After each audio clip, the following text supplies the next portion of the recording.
السلام علیکم ستړي مسئ نن سه شنبه د 1403 چې شمسي کال د دلوي د میاشتې نه هم نیټه چې د 2015 کال د جنوري میاشتې د 28 نیټه سره سمون خوري د سکون رادیو او خور رسنۍ څخه مو د نیوزیلند مهم خبرونو ته هرکلی زه کرم خان سمسوریم.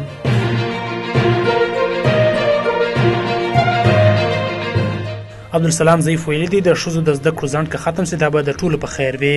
په اسلام آباد کې د اسلامي امارت پخواني سفیر عبدالسلام ضعیف د اسلامي امارت پر مشرتابه غږ کړی چې د نجونو د زده کړو د پیل په اړه دي د علماو غونډه راوبلې څو دغه ځنډ او خنډ ختم سي ځکه دا د ټولو په خیر ده. د اسلامي امارت دغه پخوانی چارواکي وایي د ملګرو ملتونو په چوکاټ کې چې د بشري حقوقو په نوم کوم سیاسي ګزارونه په نظام کېږي هغه پر بشري وضعیت مثبت اغېز نه کوي بلکې بشري ناورین به لا زیات کړي. ښاغلي ضعیف پر خپل ایکس پاڼه پر نړیوالې محکمې غږ کړی چې د چا له سیاسي موخو ښکار نه سي او خپل بېپریتوب وساتي.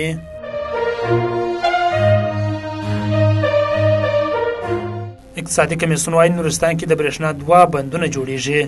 د اقتصادي کمیسیون د تخنیکي کمیټې په نوبتي غونډه کې د نورستان ولایت په منډول او نورګرام ولسوالیو کې د برېښنا بندونو د جوړېدو په موخه د امکان سنجي مطالعات ترسره کولو او همداراز د بغلان ولایت د پلخمري ښار اړوند د 14 کلو کې د برېښنا د ورکولو پروژې باندې بحث شوی دی چې تر ارزونې وروسته به دغه پروژې تایید او د وروستۍ پریکړې لپاره به اقتصادي کمیسیون ته وړاندې سي.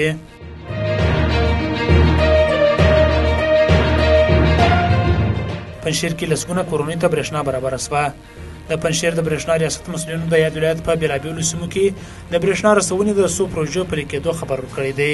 د پنجشیر د برېښنا رئیس انجینر محمد شعیب نظري ویلي چې په تېرو 10 میاشتو کې دغه ریاست د څه باندې 9 میلیونه افغانۍ په لګښت د یاد ولایت په مرکز بازارک او عنابي ولسوالۍ کې 15 برېښنایي شبکې پرانیستې دي چې د 1000 کیلو واټه برېښنا په تولید سره 1100 کورنۍ ته برېښنا برابره کړې ده.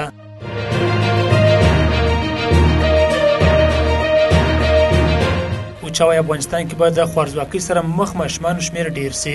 د ملګرو ملتونو د بشري مرستو د همغږۍ اداره یا اوچا وایي چې په افغانستان کې به د 2015 کال تر پایه د خوارځواکۍ سره مخ ماشومان شمیر 3.5 میلیونه ته لوړ سي. د ادارې همداراز ویل دي په تیرو 15 کلونو کې 3 میلیونه ماشومان چې عمرونه یې له 15 کلونو کم دي په افغانستان کې له سختې خوارځواکۍ کړېدلې دي.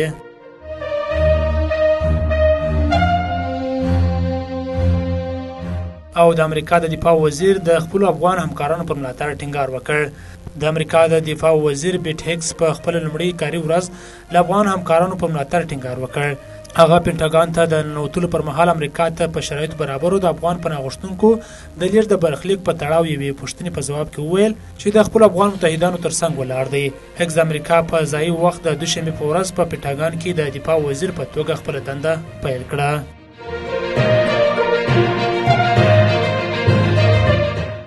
دا د سکون رادیو د خپل رسنۍ څخه د نیوزیلند مهم مسایل تر بیا د الله په امان.